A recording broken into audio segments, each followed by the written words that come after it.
Tak usah kami gentar, karena Tuhan beserta dengan kami.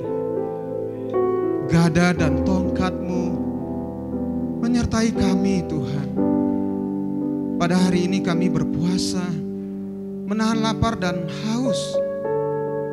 Kami tahu ada kelemahan di dalam tubuh kami, tapi Roh-Mu Tuhan yang senantiasa memberikan kami kekuatan. Kekuatan itu datangnya daripada Tuhan, bukan dari manusia. Hari ini kami tidak takut. Kami tahu Allah ada bersama dengan kami. Hari ini kami mau belajar bagaimana menghadapi segala siasat-siasat si jahat, siasat-siasat setan yang mencoba ingin menghancurkan kami, Tuhan. Biarlah hari ini kami mau belajar, biar kebenaran firman Tuhan ini akan meneguhkan, menguatkan otot-otot rohani kami untuk tetap berdiri teguh di dalam hidup ini, Tuhan. Berfirmanlah di tengah-tengah kami, Tuhan. Kami siap mendengarkannya di dalam nama Yesus. Haleluya. Amin. Shalom. Luar biasa ya, lagu tadi meneguhkan kita bahwa kita tidak usah takut, tidak usah gentar. Kalau Tuhan beserta kita, maka tidak ada satupun yang bisa mengalahkan kita oleh kuasanya. Amin. Ya, puji Tuhan, kita ini ada berapa orang ya? Cukup banyak ya. Sebagian ada yang tidak hadir, ada yang ke Jakarta. Ada ya, berapa jemaat dan para pemimpin ya. Puji Tuhan. Hari ini kita mau belajar tentang bagaimana menghadapi siasat tipu muslihat iblis. Amin. Besok saya juga akan menyampaikan kebenaran firman Tuhan tentang kekuatan doa ya dalam menghadapi peperangan rohani dan bagaimana menarik orang datang kepada Kristus di dalam penginjilan. Saya ada siapkan slide singkat. Kita bersama-sama membuka di Yohanes 10 ayat 10. Mari kita baca bersama ayat pertama ini, 3, 2, 1 ya. Pencuri datang hanya untuk mencuri dan membunuh dan membinasakan. Aku datang supaya mereka mempunyai hidup dan mempunyainya dalam segala kelimpahan. Berbahagialah kita membaca dan merenungkan firman Tuhan ini. Amin. Dikatakan di sini pencuri itu datang hanya untuk apa? Pertama, mencuri. Kedua, membunuh. Ketiga, membinasakan. Mencuri, membunuh, dan membinasakan. Saudara yang terkasih, sangat begitu kontras antara kedatangan Kristus, kedatangan pencuri, ini sangat begitu kontras sekali. Nanti kita akan melihat bagaimana kita bisa melihat tipu muslihat iblis yang dia di masa sekarang, pencuri sekarang ini tidak seperti pencuri zaman dulu. Kalau pencuri zaman dulu pakai apa? Topeng, pakai sarung, pakai tutup kepala yang hitam, mungkin pakai Zorro gitu ya. Lalu bagaimana gestur tubuhnya? Agak membungkuk dan jalannya seperti bersembunyi dan tidak mau ketahuan orang lain. Sekarang pencurinya udah beda. Pencuri itu sudah masuk ke dalam media sosial. Pencuri sekarang yang disebut iblis itu sudah masuk dalam dunia media, dunia maya. Betul ya? Bukan hanya ke dunia gaib, dunia maya juga, saudara. Jadi pencuri zaman sekarang ini, nanti kita akan lihat ternyata iblis itu pun dia akan menyerupai malaikat terang. Nah, itulah nanti akan lihat bagaimana nabi-nabi palsu, gitu ya, ajaran-ajaran sesat masuk ke dalam gereja. Saudara, hanya 3 tujuannya. Iblis atau pencuri itu datang untuk apa tadi? Mencuri, membunuh, dan membinasakan. Tapi kedatangan Yesus, apa katanya? Supaya mereka mempunyai hidup dan mempunyainya dalam segala kelimpahan. Betapa indahnya. Amin. Kalau Yesus datang mau beri hidup, iblis datang mencuri, membunuh dan membinasakan, menghancurkan anak-anak Tuhan. Tapi Yesus datang katanya untuk memberi hidup, bahkan diberi kelimpahan. Apa itu kelimpahan itu? Hidup yang kekal, hidup yang berbahagia. Kata berbahagia ini adalah diberkatilah kita orang yang menerima Yesus sebagai Tuhan dan Juru Selamat. Amin. William kemarin anak kami terima Yesus sebagai Tuhan dan Juru Selamat. Lalu Ibu Juni tanya, gimana perasaanmu? Bahagia. Kalau saudara diterima kado senang nggak? Bahagia nggak kalau ulang tahun? Ini lebih bahagia daripada kado, Ibu Jega. Baru ulang tahun ya? Nah, ya, siapkan kado kita. Biasanya pelayan-pelayan Tuhan kado yang mujarabnya apa? Firman Tuhan. Kan bilang berbahagialah kamu, ya, mengalami penderitaan. Berbahagialah kamu yang sedang berpuasa. Kenapa saudara? Karena gak semua orang bisa menahan lapar dan haus. Orang berpuasa mau dapat pahala. Betul ya? Kalau kita berpuasa untuk apa? Kewajiban gereja. Bukan. Kita berdoa dan berpuasa supaya kita boleh merendahkan hati kita di hadapan Tuhan. Disitulah kita dapat kekuatan melebihi daripada kekuatan dari dunia ini. Katakan amin. Jadi pencuri datang untuk itu. Kita mau lihat gimana cara menghadapi pencuri-pencuri ini. Sekarang dunia banking juga bisa dibobol ya. Orang kirim link, diklik linknya, berapa menit kemudian isi rekeningnya ludes. Semoga di antara kita jangan terjadi itu. Amin. Lebih baik dicegah ya. Gimana caranya? Saya kasih judul Unfair Game. Artinya siasat tipu muslihat iblis. Gimana cara kita mengenali musuh dan strateginya? Ya, kan perlu tahu kita ini. Saudara pernah lihat nggak orang sedang berperang? Nah, besok saya akan khotbahkan ini. Kalau dikatakan peperangan itu ada musuh, betul? Ada lawan. Nggak ada seorang tentara bawa senjata lengkap dengan AK-47-nya, nggak ada lawannya. Itu namanya gagah-gagahan, betul nggak? Nah itu di Living Wood berapa bulan lalu banyak exhibition ya, pameran dirgantara dengan senjata-senjata yang sudah makin canggih. Jadi mereka pajang, dikasih dinding, mana senjata-senjata yang paling canggih yang sudah digunakan dan dibeli oleh Departemen Pertahanan gitu ya. Itu exhibition, itu pameran. Ini bukan. Ini perang beneran. Jadi kalau kita berperang maka ada lawannya. Amin. Nah, sekarang lawannya siapa? Kita harus kenal siapa musuh kita. Betul ya? Kita harus kenal siapa lawan kita. Katakan sebelahnya, kita harus kenal siapa lawan kita. Bukan lawanmu itu adalah saudaramu. Betul ya? Walaupun firman Tuhan bilang, kasihilah musuhmu.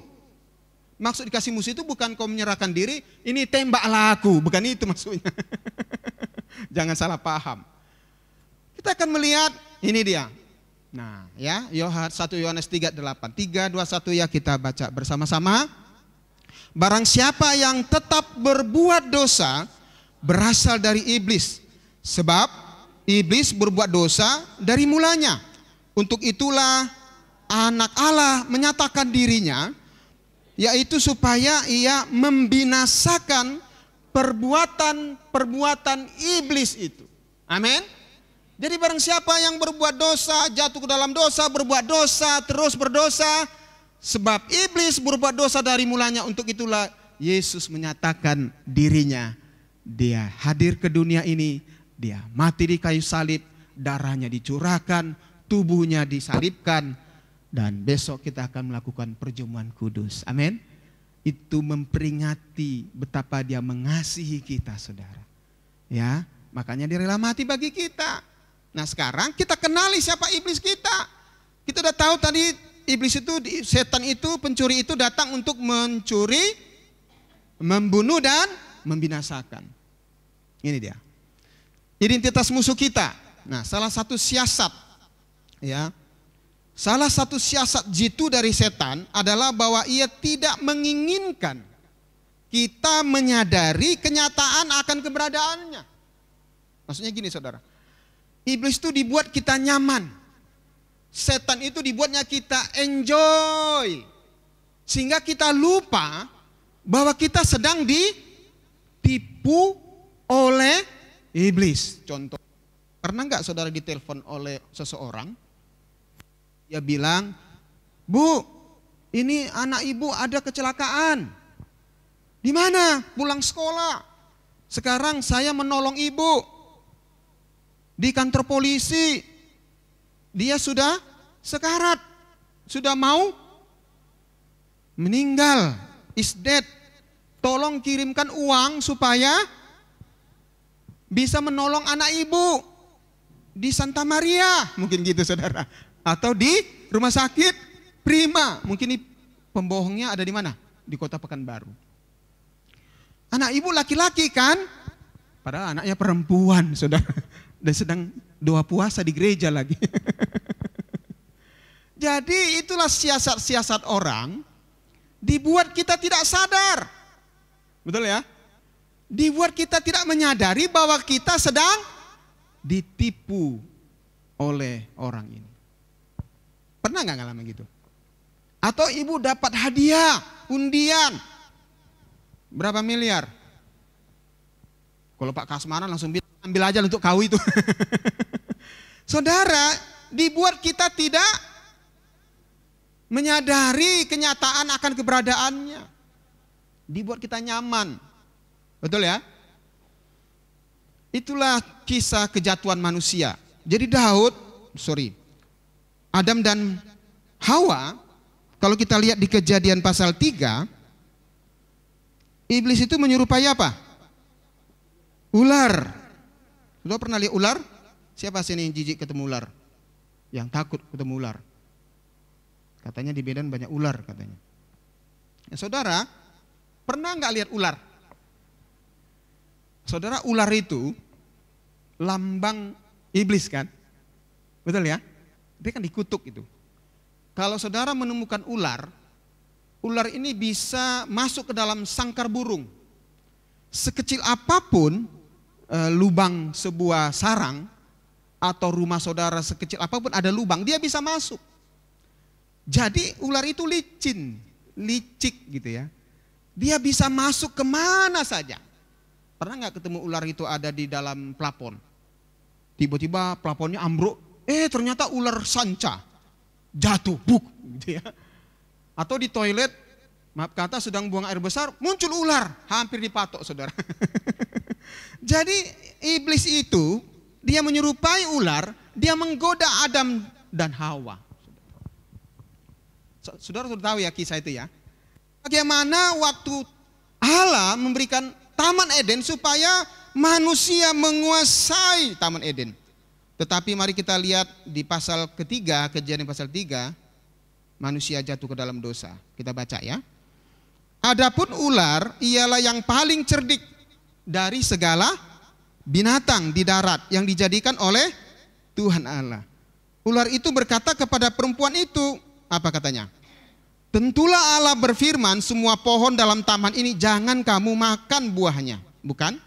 Ayat 2. Lalu ayo kita baca Kejadian 3 ayat 2, 1, 2, 3 ya. Lalu sahut perempuan itu kepada ular itu, buah pohon-pohonan dalam taman ini boleh kami makan. Tetapi tentang buah pohon yang ada di tengah-tengah taman, Allah berfirman jangan kamu makan. Ataupun dirabah buah itu. Nanti kamu mati. Tetapi ingat nih, ini dia tipu muslihat iblis. Apa katanya? Tetapi ular itu berkata kepada perempuan itu, sekali-sekali kamu tidak akan mati. Itulah dosa, saudara. Lanjut lagi. Ayat 5. Tetapi Allah mengetahui bahwa pada waktu kamu memakannya, matamu akan terbuka dan kamu akan menjadi seperti Allah, tahu tentang yang baik dan yang jahat. Saudara, mari kita lihat ayat kelima ini. Tetapi Allah mengetahui pada waktu kamu memakannya, matamu akan terbuka dan kamu akan menjadi sama seperti Allah. Ini namanya apa? Tipuan. Menggoda Hawa, kalau kau makan buah ini kau akan sama seperti Tuhan. Wow. Pas ini yang pengen jadi seperti Tuhan ya. Jadi Tuhan itu enak enggak saudara? Wah, bisa ciptakan langit, bumi. Nanti kamu seperti Tuhan katanya. Jadi itulah identitas si jahat. Dia suka menipu. Dia suka berbohong. Saya ulangi lagi. Jadi identitas iblis itu apa? Dia suka menipu kita. Dia bilang kalau kau makan ini kau akan sama seperti Allah. Itulah menjadi kesombongan, saudara. Karena kalau sama dengan Allah berarti hebat dong kan? Itu cara dia menipu. Aduh, gak kelihatan tulisannya ya. Dalam operasi di kehidupan manusia termasuk orang Kristen, setan itu apa? Melemahkan, menyangkal, memperdebat, menekan, melumpuhkan, membantah, menipu, menghancurkan dan maut. Waktu Hawa makan buah itu, hidupnya hancur. Dia mengalami apa namanya? Lemah. Akhirnya dia menyangkal Tuhan. Hawa merasa dia terlumpuhkan. Dia tertipu. Dan resikonya apa? Upah dosa adalah maut, jurang maut. Itulah identitas. Salah satu strategi si setan, iblis ini utamanya adalah memecah-mecah umat Tuhan. Kalau gereja ada terpecah-pecah, orang bilang belum tentu karena si setan. Tapi memang itu dia. Rancangan dan strategi si iblis ingin memecah belah kita. Contoh. Kalau kita sudah tidak sejalan dengan aliran satu gereja, maka kita akan tidak setuju. Akan ada protes, akan ada iri, dengki. Nah, iblis pakai itu, saudara. Kalau sudah ada iri dengki, buah hasilnya apa? Pemberontakan. Betul ya? Jadi iblis itu tahu kapan kita lemah. Ada enggak orang sudah dipakai Tuhan bisa dirasuki iblis? Bisa, saudara. Termasuk hamba Tuhan sekalipun.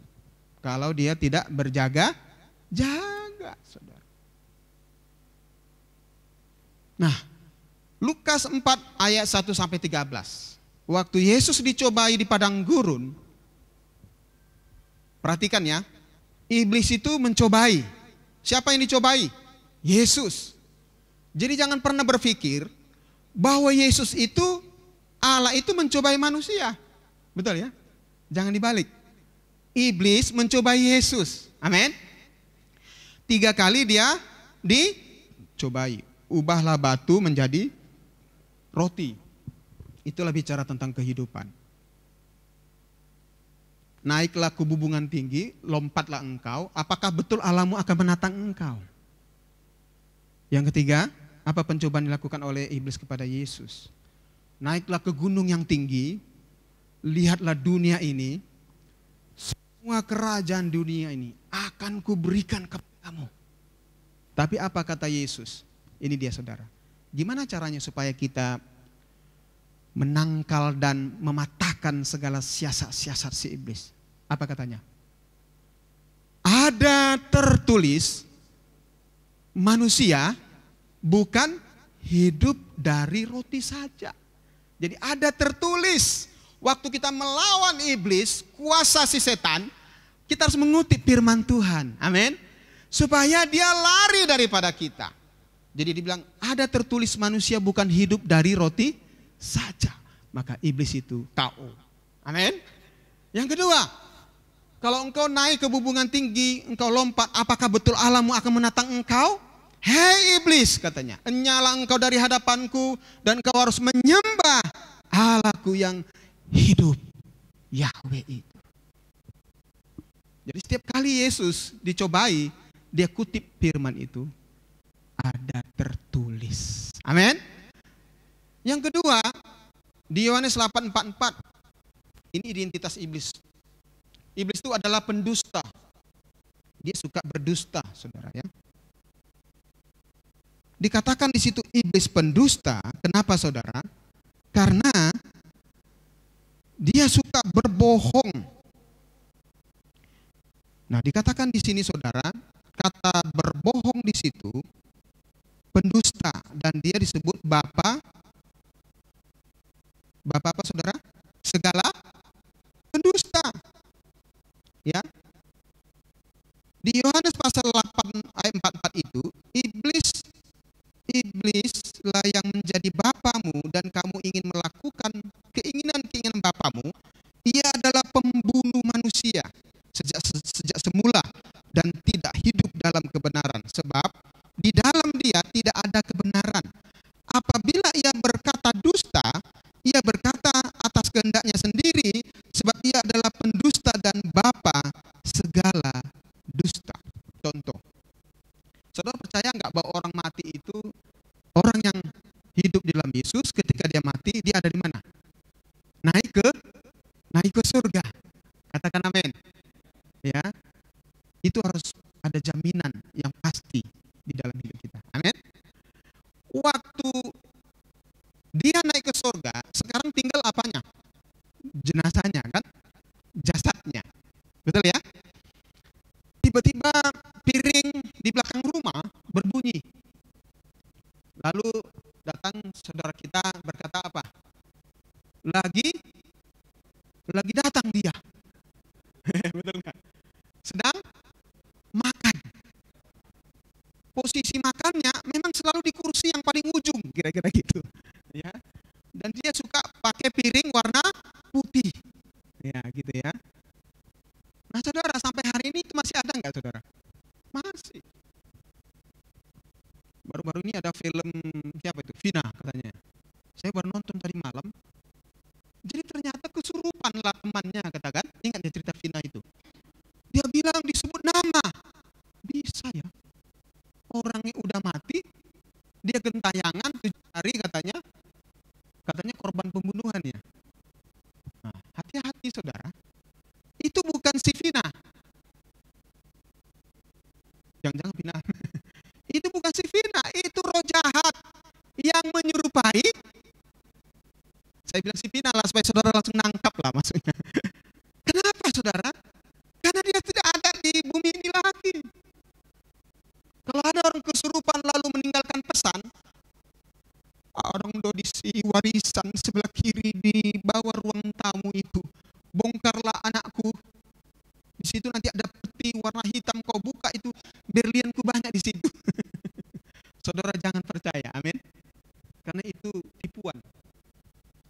Kalau saudara percaya, saudara buat rencana akan membongkar keramik yang sudah mahal di ruang tamu orang tuamu. Begitu kau congkel, rupanya di dalam peti hanya sapu tangan. Kenapa saudara? Itulah cara iblis menipu supaya manusia percaya. Jadi dia bapa pendusta. Amin. Kejadian 2, 16, 17 juga. Iblis menipu manusia berkata, kamu makan buah di Taman Eden, matamu akan terbuka dan kamu menjadi seperti Allah. Itu tadi yang saya sampaikan. Wahyu 12 ayat 10, iblis itu pendakwa. Jadi contoh saudara, lahir baru, terima Yesus, melayani Tuhan, sungguh-sungguh, muridkan, melayani, jadi aser, jadi pelayan, singer, worship leader, pengkhotbah. Suatu kali saudara melakukan dosa. Gitu ya. Tiba-tiba waktu melakukan dosa itu saudara mau melayani besoknya. Apa yang terjadi?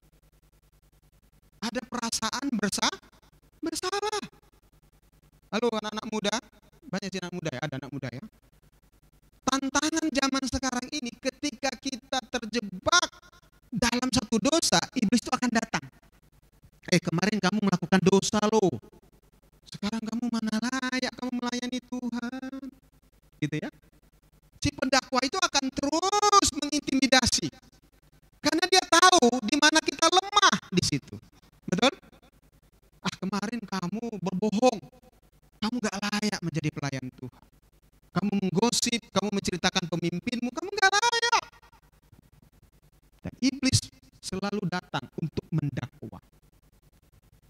Suatu kelak nanti, Yesus datang kedua kali. Amin. Dia akan menghakimi pengadilan Kristus kelak nanti. Pengadilannya pun bukan menyatakan siapa yang berdosa, siapa yang suci hidupnya benar. Tapi Yesus datang untuk memberi upah.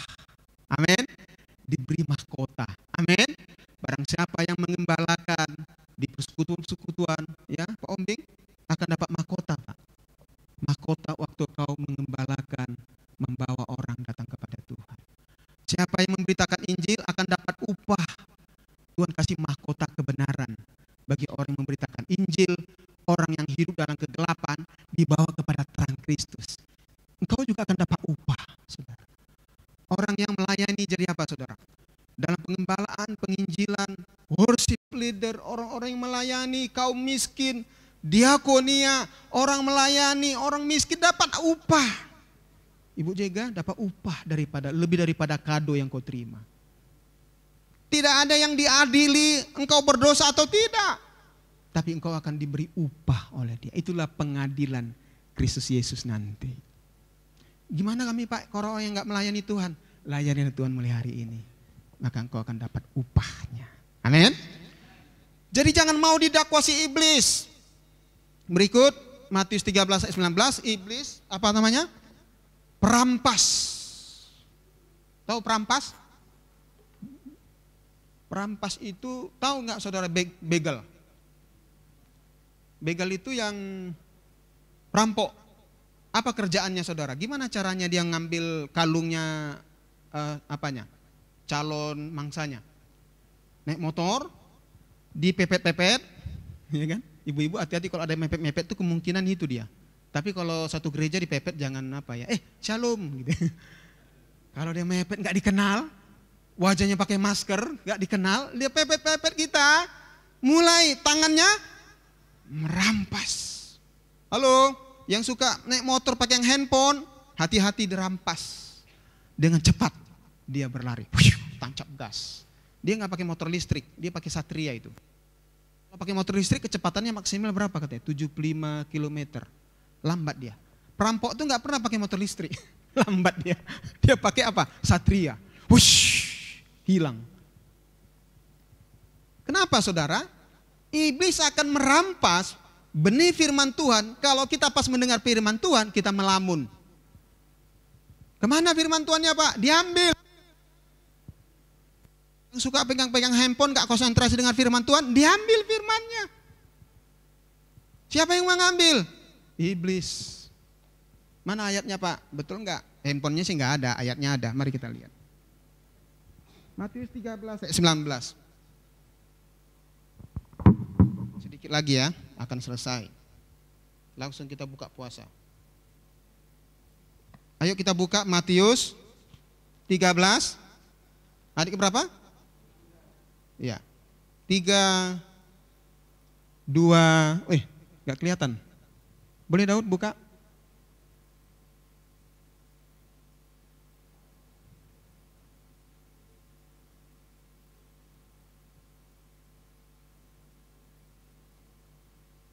Sudah ya?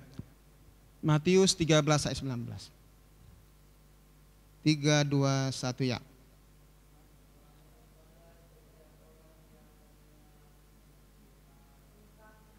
Aduh, lemas sekali ya. Mungkin faktor puasa ya. Ayo kita semangat ya. 3, 2, 1 ya.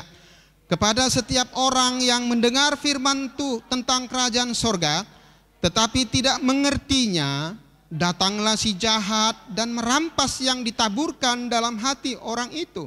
Itulah benih yang ditaburkan di pinggir jalan. Amin. Jadi kepada setiap orang yang mendengar firman Tuhan tentang kerajaan sorga, tetapi dia nggak paham, dia nggak ngerti, karena dia tidak sungguh-sungguh mendengarkan dengan seksama, maka itu akan diambil. Artinya apa? Dirampas. Seperti penjamret tadi Bapak Ibu. Paham ya? Diambil itu firman Tuhan. Tetapi kalau kita menyiapkan hati kita, waktu firman Tuhan ditabur, jatuh di tanah yang subur, dia bertumbuh, dia berakar, maka inilah yang Tuhan mau. Betul nggak itu Pak Pendeta? Betul. Makanya ada orang pulang gereja, pulang ibadah, nggak dapat apa-apa. Karena dia berpikir firman itu hanya untuk sebelahnya. Firman itu cocoknya untuk si anu, bapak itu, ibu itu, yang kurang taat. Saudara ya. Semua firman yang kita dengar hari ini, besok lusa, firman Tuhan itu untuk mengajar saya dan saudara. Menyatakan kesalahan kita. Amin. Memperbaiki kelakuan saya dan saudara. Terakhir apa? Mendidik kita dalam kebenaran. Jadi iblis itu suka merampas, mencuri benih firman Tuhan. Apalagi sedang tidur. Sedang tidur saudara. Iblis bisa datang enggak? Lagi tidur? Bisa, kalau saudara enggak berjaga-jaga. 2 Korintus 11 ayat 14, nanti kita lihat ayatnya. Nah ini lebih parah lagi saudara. Parah nih. Mari kita lihat. Ya. 2 Korintus 11 ayat 14. Bisa baca satu orang dengan keras? Ayo. Pak, siapa bisa baca? Ya.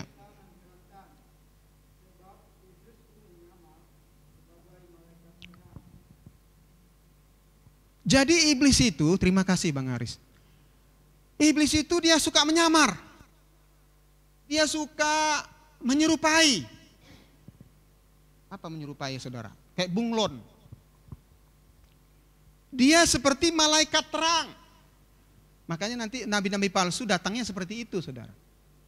Rapi, baik, kalem.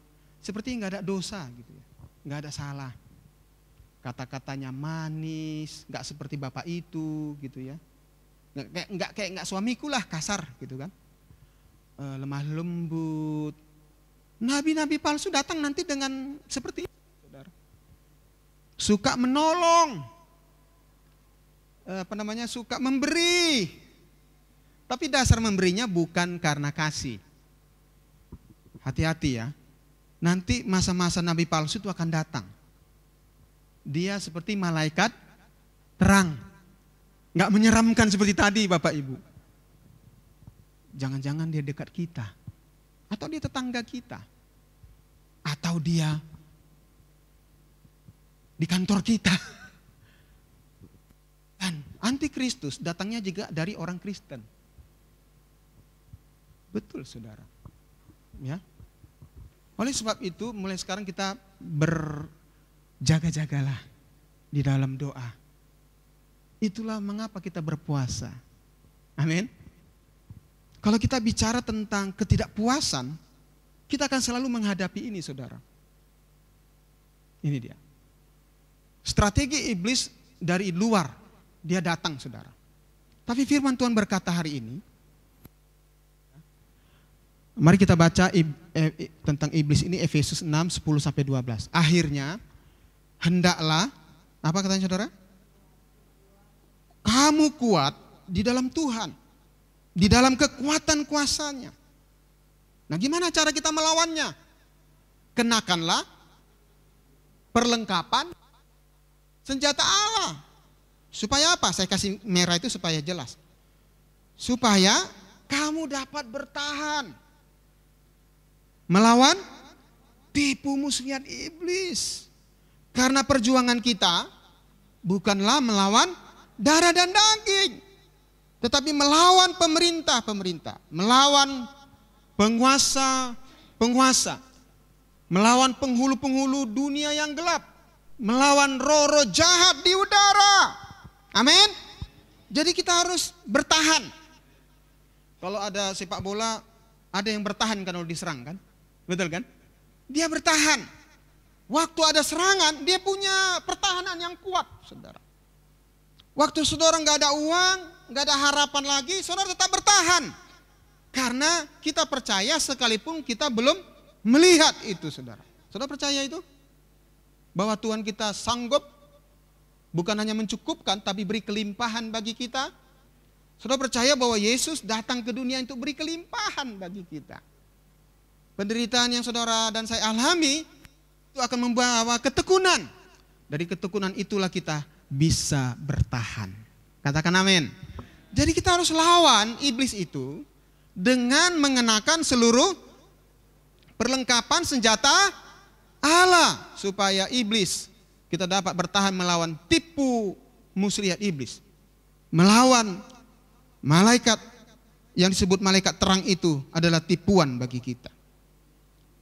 Nah, gimana caranya Pak supaya waktu kita sekarang ini lagi nyaman, zona nyaman? Ayat berikutnya, ini dia. Supaya sadar semuanya, kita semua ya, termasuk saya. 1 Petrus 5:8, satu orang bisa baca dengan keras? Pak Agai bisa baca? Ayo Pak. Walaupun paling belakang kayaknya masih semangat dia. Ya.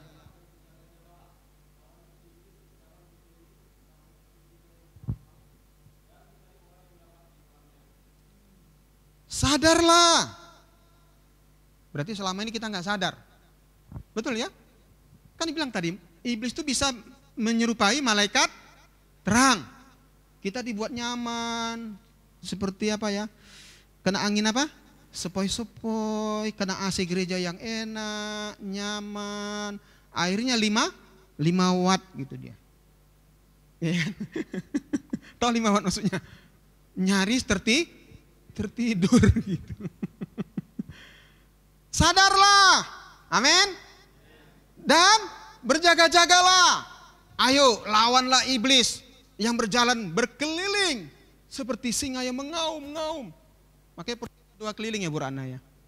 Karena iblis juga berkeliling, bukan hanya pendoa keliling.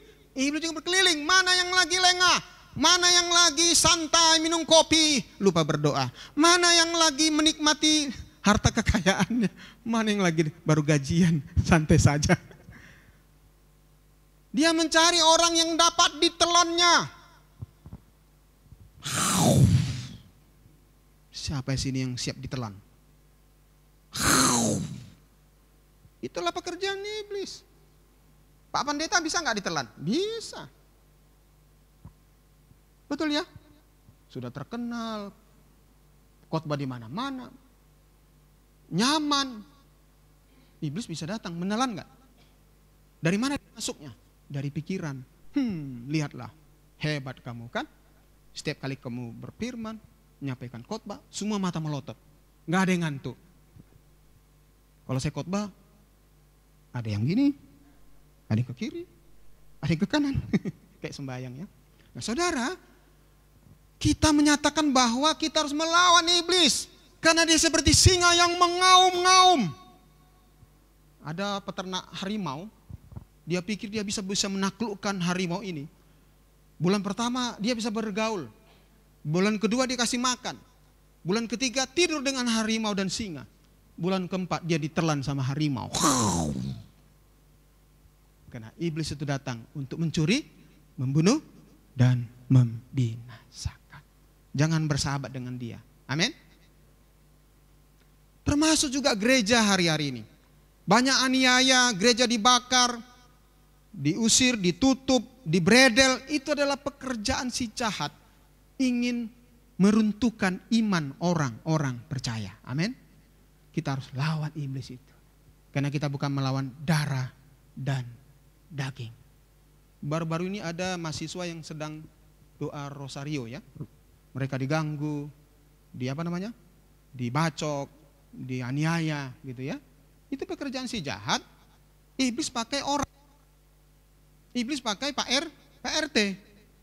Iblis pakai masyarakat di situ. Nah saudara, iblis bisa pakai orang nggak? Bisa.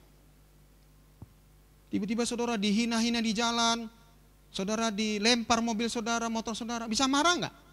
Bisa. Jadi iblis itu bisa pakai orang untuk menganiaya kita. Makanya kalau saudara diejek, dihina, digosipin, jangan marah. Karena yang kita lawan adalah bukan darah dan daging. Jangan jumpa di jalan, saudara udah dekat, tiba-tiba belok kanan karena melihat dia gitu. Ya kan? Di sini nggak ada yang ngaku ya. Jumpa, dia lagi.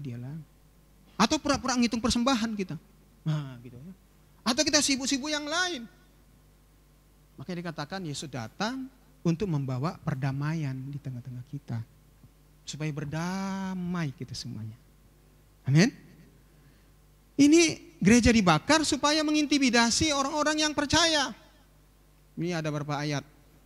Secara pribadi, perasaan gagal, kita pernah merenungi dosa kita yang lama, perasaan yang biasa timbul, firman Allah itu menasihati kita supaya mengalahkan itu. Jadi saudara, pernah nggak mengalami perasaan gagal? Pernah saudara? Gagal apa aja? Dalam berbisnis, gagal dalam kehidupan. Apa yang dikalahkannya? Iman kita kan? Kamu ini gak berguna, kamu ini sering gagal, apa aja yang kamu kerjakan gak berhasil. Pernah gak dengar gitu saudara? Mau jualan apa aja gak pernah laku, gak pernah sukses, gak punya teman, gak punya sahabat, semua orang menjauhi kamu. Gitu ya. Jadi kalau menjadi anak Tuhan yang sungguh-sungguh pasti dijauhi saudara. Apalagi orang Kristen yang radikal saudara ya. Pasti dijauhi Bang Aris. Kenapa? Karena kita nggak bersahabat dengan dunia ini. Kan firman Tuhan mengatakan, janganlah kau mengasihi dunia ini. Walaupun kita berbeda di tengah masyarakat. Diajak korupsi nggak mau. Diajak menggelapkan uang nggak mau. Maunya diajak berdoa. Berdoa terus kerjamu. Sumber-sumber penderitaan ini saudara, bukan saja hanya karena iblis, ada 4 ya. Kehidupan, keadaan kehidupan dunia ini, sistem dunia, tabiat dosa, kedagingan. Jadi kedagingan kita juga bisa mendatangkan iblis, kebiasaan-kebiasaan kita saudara. Tapi tadi firman Tuhan sudah kita sama baca, lawanlah iblis, janganlah takut, berdirilah tegap, gunakan perisai iman.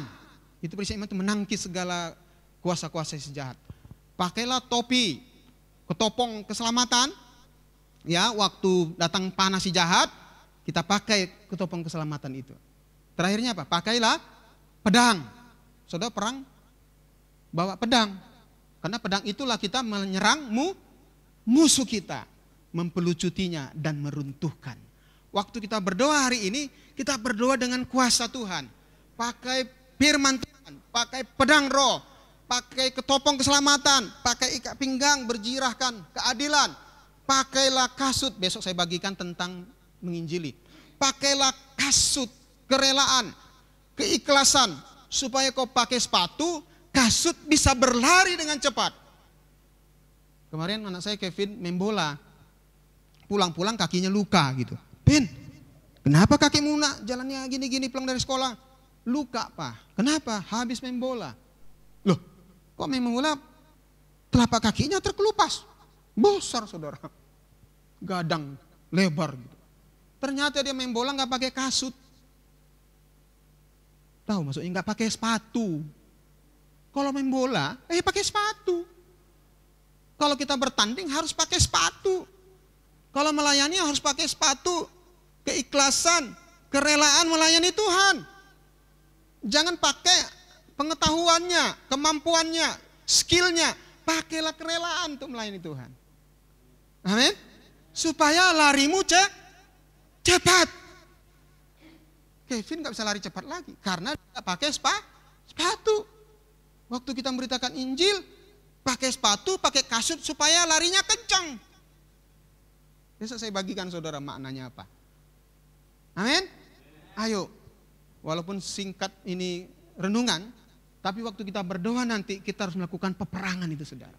supaya nggak malas lagi dagingku nih, aduh dagingku nih, supaya aduh harus kulatih tubuhku, nggak malas-malasan. Amin. Aku bisa berlari dengan cepat kepada panggilan Tuhan. Siap-siap menerima upahnya, saudara. Amin. Ya, nggak dapat pujian nggak apa-apa. Amin. Saudara hebat main musik, hebat melayani, nggak dapat pujian dari pastor nggak apa-apa. Nggak dapat pujian dari saya nggak apa-apa. Amin. Biarlah pujiannya datang dari Tuhan. Karena pertempuran, pertandingan kita bukan melawan darah dan daging. Mari kita berdoa. Bapa, kami tahu iblis terus mencobai kami, melemahkan kami. Iblis datang untuk mencuri, membunuh, membinasakan. Tapi kami tahu ada kabar gembira bagi kami. Yesus datang untuk beri kelimpahan. Supaya kami harusnya mati di dalam jurang maut. Kami diangkat, dibersihkan, diampuni, disucikan dosa kami. Sehingga kami bisa dilayakkan menjadi anak-anak Tuhan. Tidak hanya menjadi anak Tuhan, kami diberi kuasa untuk menjadi anak-anak Tuhan. Diberi perlengkapan senjata Allah. Supaya kami bisa melawan, berdiri tegap untuk melawan segala tipu muslihat iblis. Kami gak mau tertipu lagi oleh si jahat. Amin. Dengan iblis yang begitu menipu kami, mendakwa kami. Tapi pada hari ini kami tetap berdiri tegap. Karena kami adalah anak-anak Allah. Anak-anak Tuhan yang terus berlari kepada panggilan Tuhan. Sekalipun kami tidak dapat pujian, kami tidak dapat tepuk tangan. Tapi kami dapat pujian dari Tuhan yang maha tinggi. Karena kami dapat sumber kekuatan dari Tuhan. Bukan gunakan kekuatan kami. Biarlah kami hari-hari ini mengalami kemenangan demi kemenangan. Karena Allah beserta dengan kami. Anak-anak remaja, youth, mahasiswa, pemuda, bahkan kami orang tua. Kami membawa damai dimanapun kami berada. Supaya iblis tidak ambil bagian di dalamnya. Tapi kami terus membawa kabar gembira, kabar baik, good news, berita Injil. Kepada tetangga kami, saudara kami dimanapun kami berada. Supaya iblis tidak ambil bagian di dalamnya. Yang ada adalah berita Injil terus dikabarkan. Kemenangan demi kemenangan kami alami sebagai jemaat Tuhan. Inilah kami Tuhan. Kami menjadi army, tentara-tentara Kristus. Yang memegang pedang roh. Dan mengalahkan setiap musuh-musuh kami. Bapakku datang. Mari kita angkat satu pujian ini bersama-sama. Setelah ini kita akan